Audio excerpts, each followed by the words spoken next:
Well, thanks for joining us. I'm absolutely delighted to host my friend Prime Minister Lawrence Wong on his first official visit to Australia as Prime Minister of Singapore. Although this is our first official meeting in Canberra, this is our fourth in-person meeting since May last year. Singapore and Australia are close partners, but we are even closer friends. This year, as we celebrate 60 years of diplomatic relations and 10 years of our comprehensive strategic partnership, we are deepening our relationship even further. Today, Prime Minister Wong and I launched an upgraded comprehensive strategic partnership that takes our cooperation to the next level. The ambitious next phase of our evolving partnership will increase defence cooperation, expand our economic partnership, including to help ensure supply chains remain resilient, support our action together on climate change, strengthen pandemic preparedness and research cooperation, boost development on AI and emerging technologies, and furthering partnerships between our public service, universities and art institutions. In addition to our upgraded partnership, ministers have signed Memorandum of Understanding across the board. There's a new Enhanced Defence Cooperation Agreement, Economic Resilience Agreement, and another on working with our ASEAN partners. We also discussed the recent Optus emergency service outages. We had a constructive conversation. I thank very much Prime Minister Wong for his words of condolence for those who were impacted with their families. We spoke about Australia and Singapore's focus on ASEAN and its central role in this region. I thank Prime Minister Wong for his commitment to this vision, and I thank Singapore for 6 decades of partnership. This has been a partnership between leaders, between nations, but most importantly, between peoples. And I now will hand to Prime Minister Wong before we take questions from the media. Prime Minister Wong. Thank you, Prime Minister Albanese, for the warm welcome once again. I am pleased to be in Canberra to commemorate several significant milestones in our bilateral relationship. This year, we mark 60 years of diplomatic ties. Australia was one of the very first countries to recognize Singapore's independence and establish diplomatic ties with us. We are grateful for your friendship and steadfast support over the decades. We also mark 50 years since the Singapore Armed Forces started training in Australia. Generations of our servicemen and women have benefited from your hospitality and support. In turn, Singapore has always stood ready to help in difficult times, most recently during the Queensland floods earlier this year. Of course, this year is also the 10th anniversary of our comprehensive strategic partnership. This has delivered real and tangible benefits for both countries. More than 110 initiatives, including pathfinding ones, like the world's first digital and green economy agreements. We have forged closer links between our businesses, with more than 5,000 Australian companies now using Singapore as a launchpad to access opportunities in the region. And we have a significant flow of two-way travel, with people studying, working, and living in our respective countries. Many have formed close ties and lifelong friendships, and these people-to-people ties form the foundation of our partnership. Prime Minister Albanese and I have earlier agreed and launched the upgraded comprehensive strategic partnership, one which is anchored in trust and which will allow us to chart new frontiers together. For example, we are stepping up our security cooperation through the Enhanced Defence Cooperation MOU. We will improve our military's reciprocal access to facilities and deepen cooperation in defence science, technology, logistics, and supply chains. We are strengthening economic connectivity. We will ensure that critical goods continue flowing between our countries, even during disruptions. We will cooperate in new and emerging areas like cyber, digital space, and artificial intelligence. This will enable us to shape international standards and harness the transformative potential of these new technologies. And we will enhance our green partnership by refreshing our green economy agreement and holding a ministerial dialogue on energy. And we will support Australia's vision to become a renewable energy superpower by connecting your abundant resources with Southeast Asia's growing demand for clean power. Both Australia and Singapore recognize that our future security and prosperity lies in Asia. And that means we will have to work together to shape the architecture for cooperation in our region. Singapore will continue to support Australia's efforts to deepen its engagement with Southeast Asia. And we will cooperate under a new third country training program to deliver capacity building programs for Southeast Asian countries, including what will soon be ASEAN's newest member, Timor-Leste. All in all, we have a full and ambitious agenda ahead of us. Prime Minister Albanese and I have tasked our ministers to begin implementing the CSP 2.0 in earnest, and we look forward to the updates.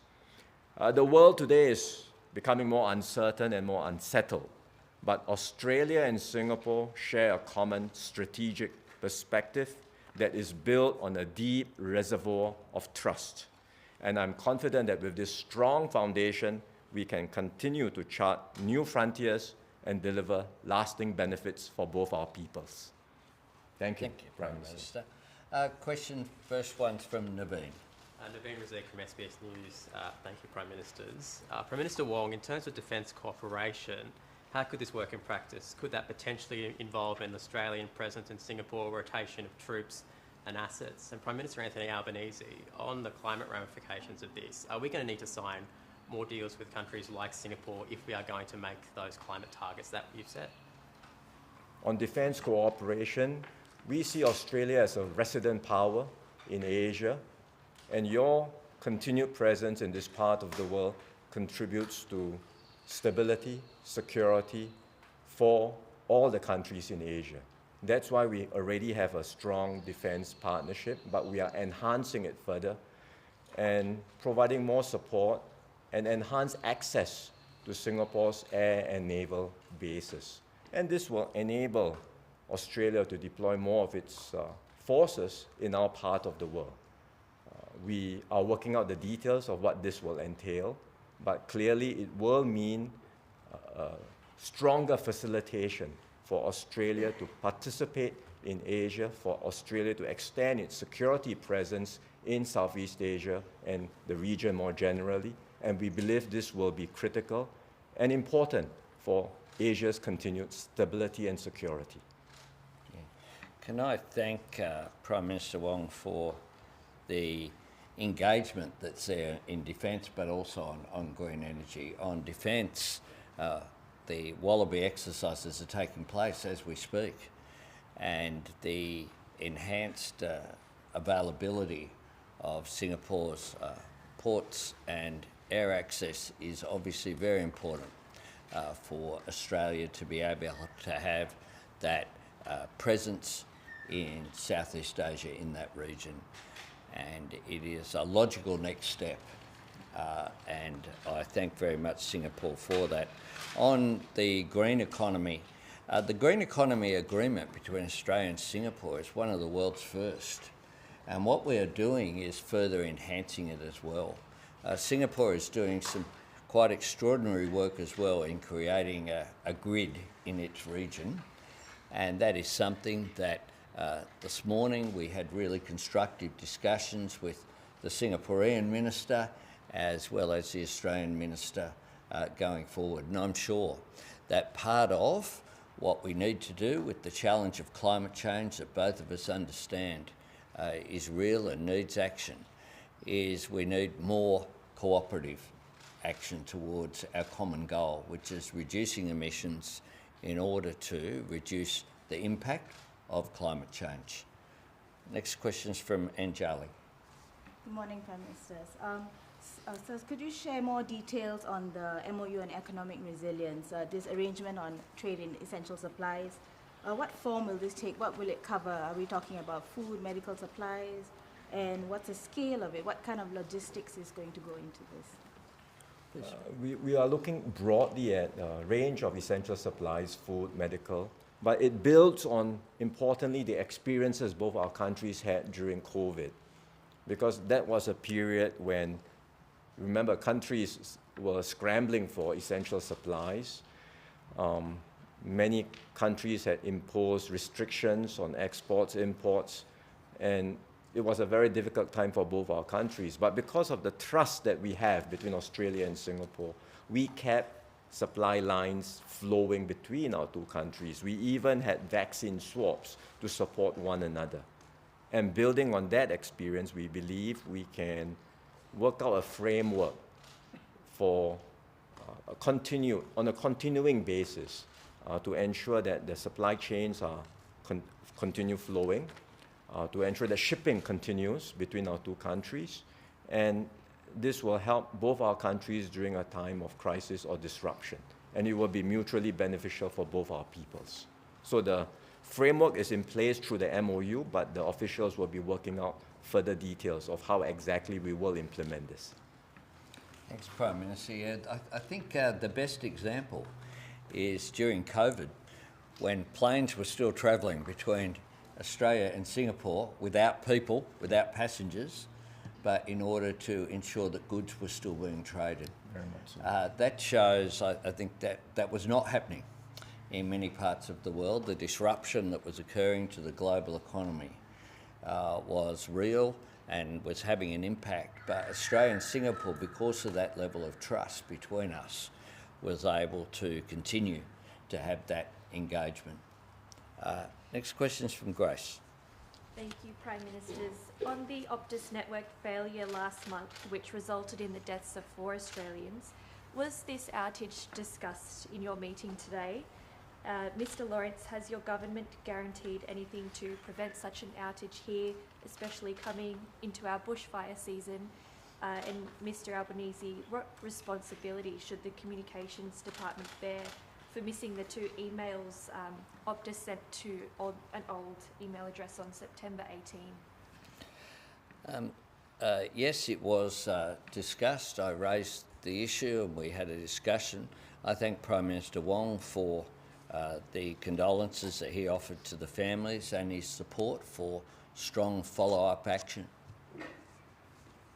Indeed, I have expressed my views in an interview recently on the outage. The company Optus and its parent company Singtel operate commercially, but we expect them to behave responsibly and to comply with domestic laws wherever they operate, as I've stated. And so I have no doubt that Singtel, as the parent company of Optus in this instance, will extend its full support to the independent investigation that's happening. And I have no doubt that the company, together with the regulators and authorities here, will get to the bottom of this, identify the root cause, and make sure that something like that never happens again. Thank you. Gwen. Good morning, Prime Minister.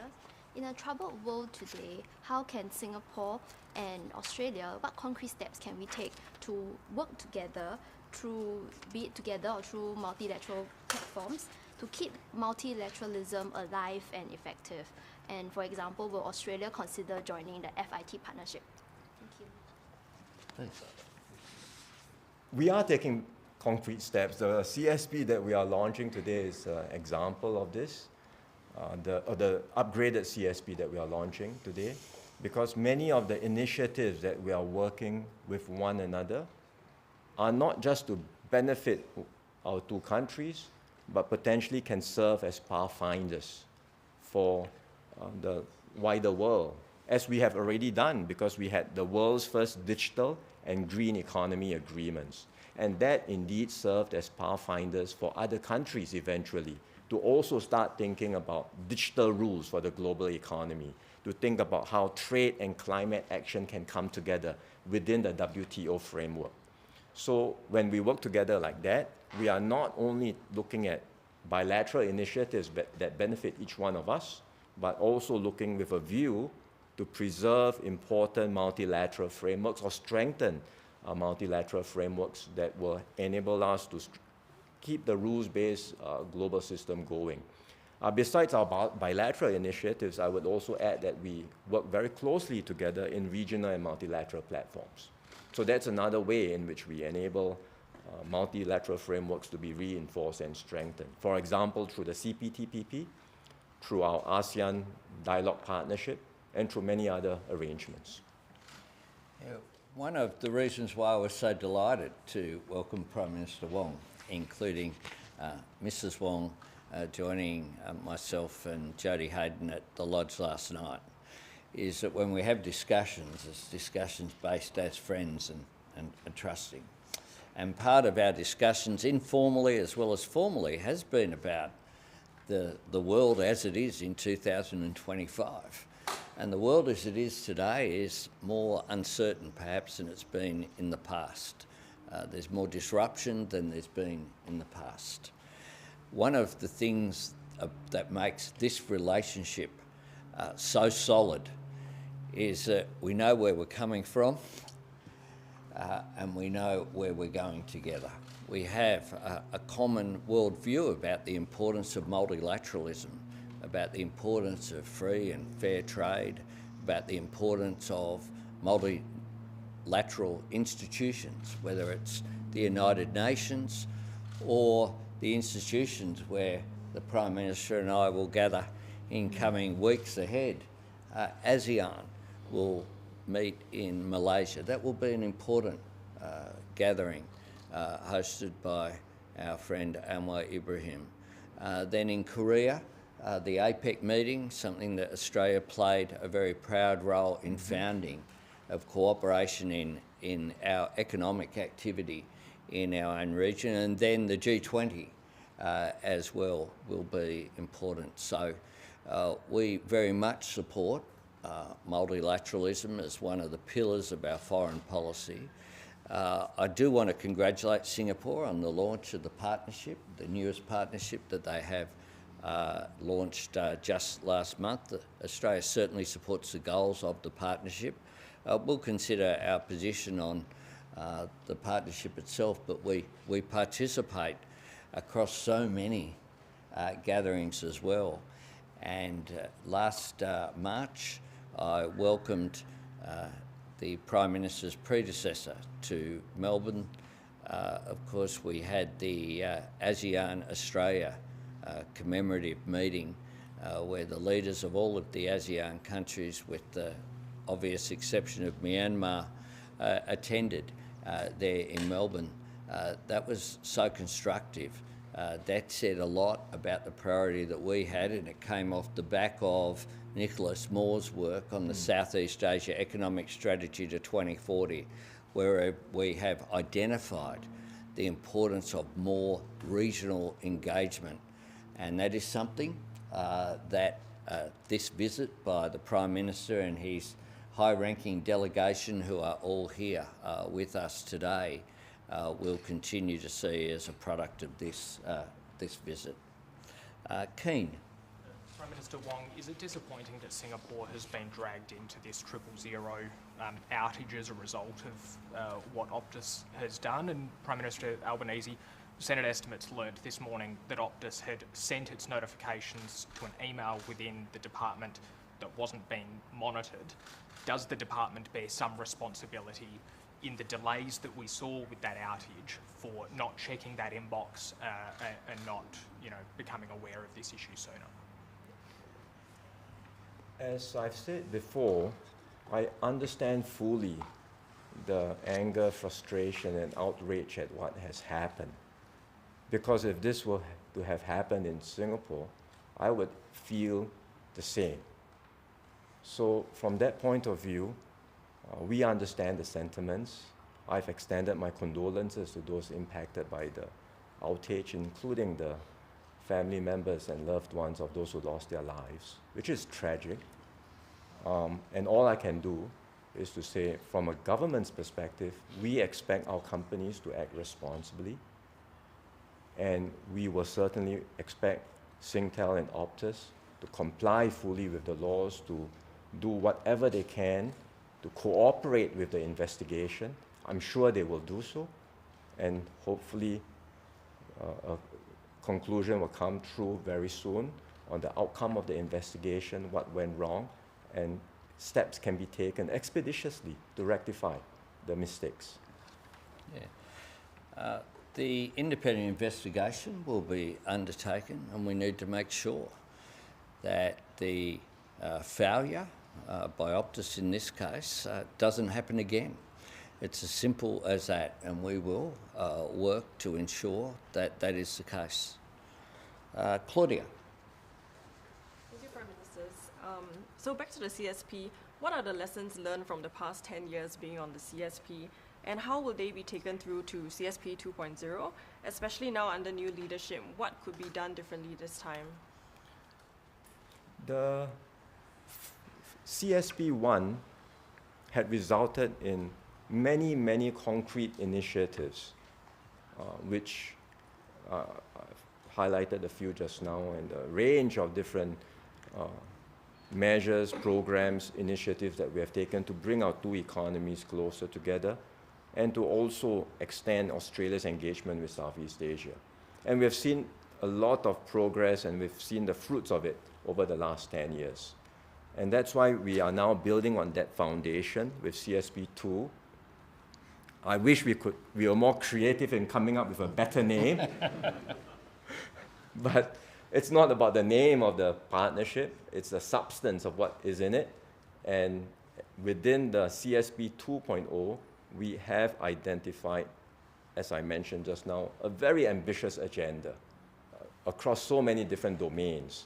And the work has already started. The ministers have been meeting, the officials have been discussing.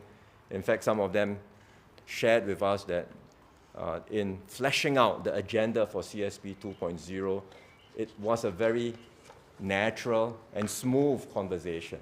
And that speaks to the very clear and strong alignment in terms of the interests of two countries. And so we look forward to the work that's ongoing. Over the next 10 years, I'm sure that we will see even more results in bringing our two countries closer together. Indeed. Thank you, Prime Minister. The Comprehensive Strategic Partnership has been a success, but the future will be even more successful. What this has done is build on the relationship, just as 10 years ago, the original agreement brought by the two former governments built on the previous 50 years of relations between Australia and Singapore. What this has done is take the last 10 years of experience of economic cooperation, defence cooperation, cooperation in dealing with the challenge, but also the opportunities of climate change, people-to-people links, education, all of these issues, and say, okay, how can we make it even better? That's the task that we have given our ministers. That's something that they have embraced with enthusiasm. And so the Comprehensive Strategic Partnership sits on top of the MOUs that have been signed today by respective ministers and the increased engagement that will occur. In response to a previous question, I spoke about today's uncertain world, and that is true. We can be certain of our relationship, of our values, of our history, of our understanding of each other as well. We're both Commonwealth nations. We participate in so many areas, and the people-to-people exchanges are very important as well. Not surprisingly, every time I meet ministers from a Singaporean government, someone will say, I'm a graduate, in this case it was Adelaide University. Yes. This is very common, and there are currently, I think it's at least 30 Australians under the new Colombo plan currently in Singapore. Yes. This is really important. We live in a world that is turbulent, but it's increasingly smaller in some ways as well in terms of that engagement. I thank very much Prime Minister Wong for his visit and his delegation, and I thank the members of the Singaporean media who've also travelled to be with us here today as part of the delegation. Thank you very much. Thank you. Thank you.